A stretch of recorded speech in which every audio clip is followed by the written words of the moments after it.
Today we're going to be making Easter eggs. Now the Easter eggs that we're making is part of our give back to society kind of an initiative that we're taking up at Foodybreaks Academy.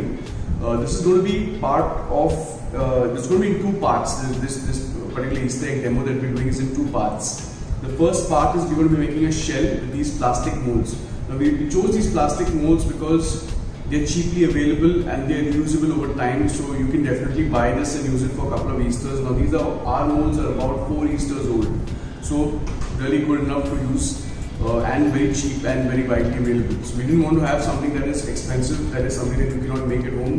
We didn't want to do that. Also, if you see the ingredients that we're using is very basic ingredients. We've got, if you can pan in, you'll see that we've got chocolate compounds, we've got white chocolate compound and we've got dark chocolate compound.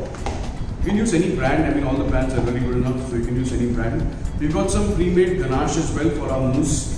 Now the stuffing in this particular product is going to be a chocolate rocky road stuffing, so it's going to be chocolate mousse with some butterscotch nuts in it. So we've got some butterscotch here. Again, no measure as such, so we're going to kind of eyeball the butterscotch as we require. For the mousse, the ratio is going to be given in the recipe sheet, so you can follow that.